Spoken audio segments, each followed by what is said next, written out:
When I grew up, I was really fat, even from the time I was just a few months old.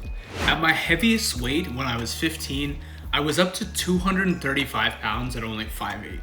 Now, I'm only 165 pounds and in my best shape ever.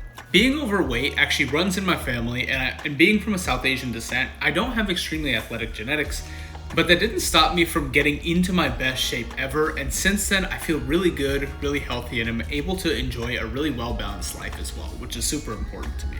Honestly, losing weight has kind of been everything for me. I've been able to change my relationships, the way I carry myself and the way I walk are all different. The way I approach life, the way I feel every moment of the day is just so different from me being healthy, and it's one of the best things that I've ever been able to do. The reality is there's thousands of ways that you can lose weight, but I'm going to talk about a very simple system that you can use, especially if you're somebody that is busy and works a 9-to-5 job. First idea is to create a simple mechanism that works for you. The reality is, too many people approach weight loss like a sprint. They try to get a little bit of motivation and jump on the treadmill and jump on a hard diet and try to lose all of the weight they can in a short amount of time. But that's not the way it works. In order for you to live a healthy and maintainable lifestyle, you have to ensure that you create a simple system that is flexible enough for you to actually enjoy your entire life. See, weight loss isn't just about motivation, it's about science. And if you can maintain healthy, simple eating patterns that really work for you, you'll be good not just now to lose the weight or get in shape, but also in the long run to ensure that you're healthy throughout the rest of your life. For me, I lift weights 3 to 5 days a week and I track my calories. That's my entire system. I don't do any sort of crazy workouts. I don't take any sort of supplements. I don't really even take protein powder. I might have a protein bar once in a blue moon, but I don't take any really big things like that. I don't even honestly drink coffee. It's just a really simple system. I focus on getting nutritious food that fills me up, and I focus on hitting the gym 3 to 5 days a week. And it's almost like second nature to me at this point. Your calorie needs and ranges are going to differ person to person. You can go online and use something like MyFitnessPal or TDEE calculator if you just Google that to find a simple number of calories that you should be intaking. But the reality is it's not a crazy system by any means. I just treat my daily calories as though it's a budget and I try to stay inside that whenever I can. That means some days I'll eat pretty plainly and eat things like chicken, rice, and vegetables, maybe a little bit of steak, maybe a little bit of potatoes, things like that. And then once in a while I'm able to kind of go out and enjoy something small, like I live in New York, so I love getting an egg and cheese sandwich from down the road. Maybe I'll go out and get a chicken sandwich or something else like that. The reality is, as long as it fits within my calories, I'm able to do it. I'm not going to say I stay in my calories 100% of the time, but keeping a simple approach enables me to be on track over 90% of the time, which is what matters. A lot of people call this approach flexible dieting. There's different ways you can do it. Some people do intermittent fasting, where they only eat from a certain eating window from noon to 8 p.m. or noon to 6 p.m. I eat breakfast, lunch, and dinner, so I'm not super strict about my meal times. The only thing I really track is my overall calorie intake.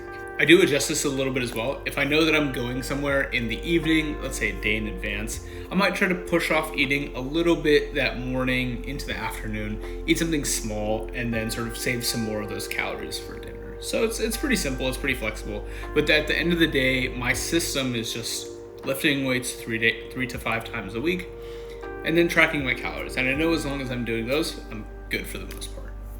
The second principle that people don't really tell you is that you have to experiment with what works for you.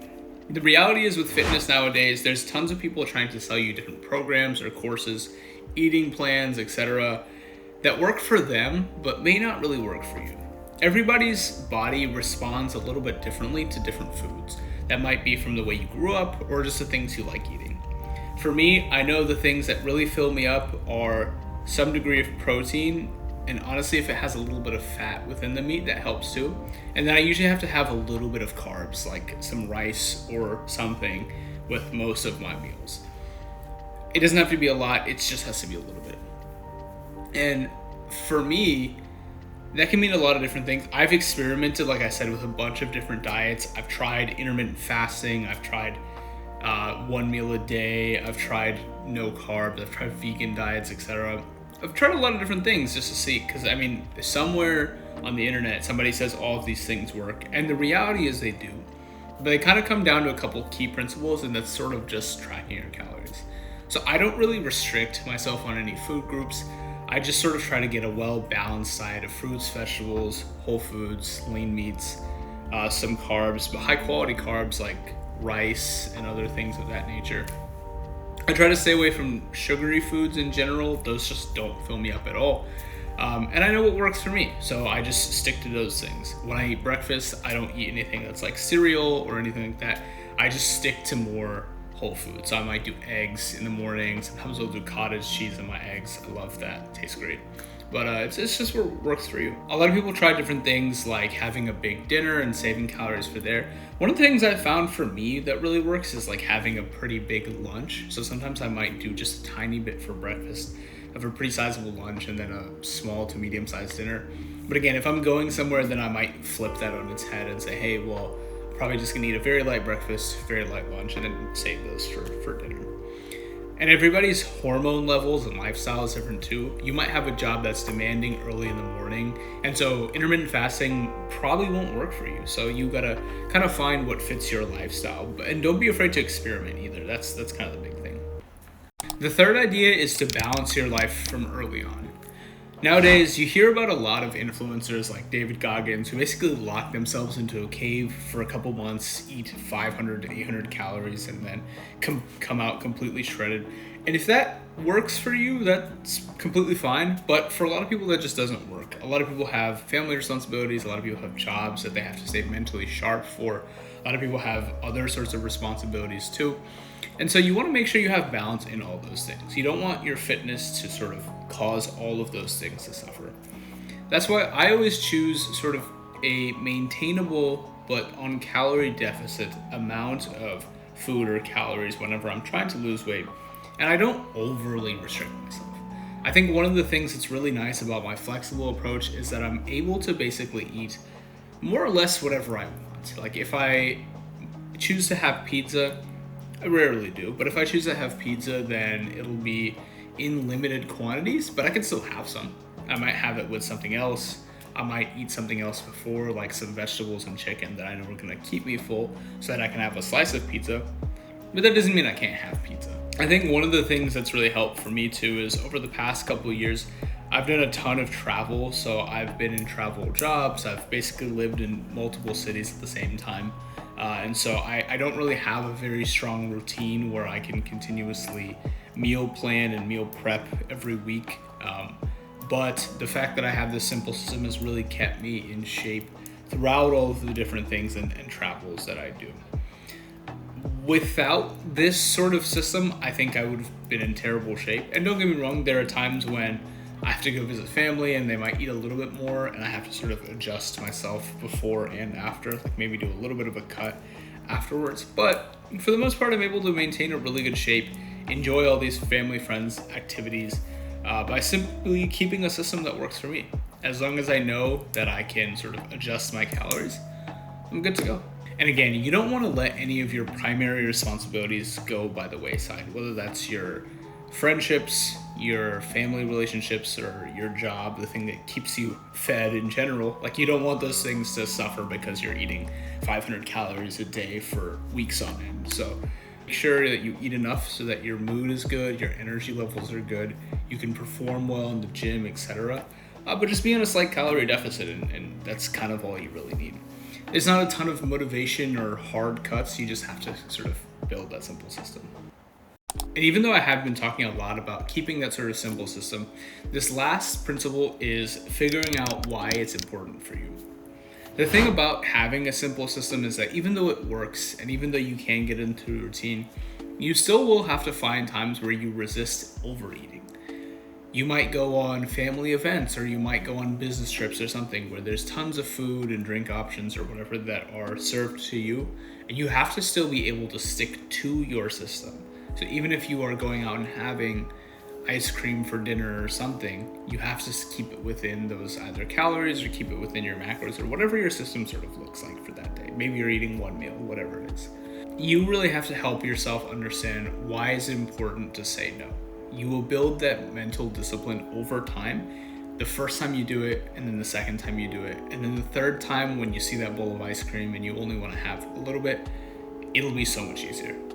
The things that are really important for me, I know that staying in a healthy weight range means the whole world of difference.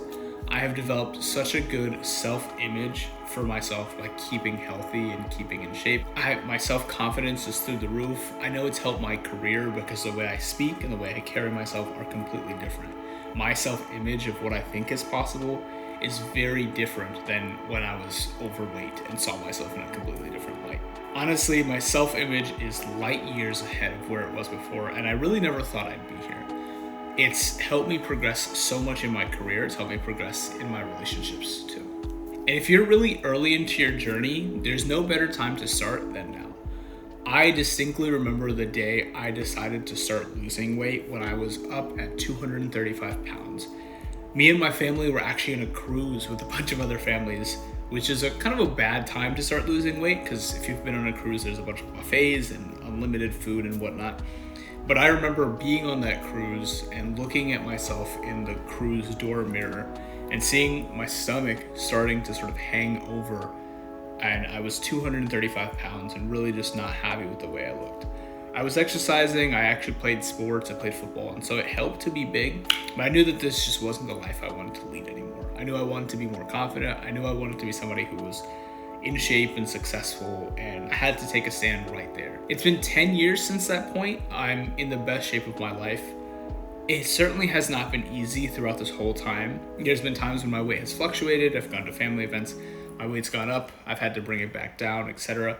But every step of the way, this journey has been worth it. I cannot thank my younger self enough for making that decision. So you really have to figure out, why is it important for you to lose weight? Do you have somebody that is depending on you in life? Do you have job responsibilities that you need to cover? Do you just want to feel a certain way about yourself? And keep that image in the front of your head every single time when you are confronted with the choice to either choose food or choose yourself. If you're out of shape and you're trying to build your life, all you really need is a short and simple system of just exercising a couple times a week, moving a little bit, walking a few thousand steps a day, and then tracking your calories. That's honestly all. It doesn't have to be hard, but it does have to be consistent and it has to be important to you. That's really what matters more. I think one of the biggest things that losing weight does for you and getting in shape lets you understand that your life is in your control. And for me, losing weight made everything else in my life possible. You can do it too. If you found this interesting, subscribe and hit the like button, follow for more, and keep in touch.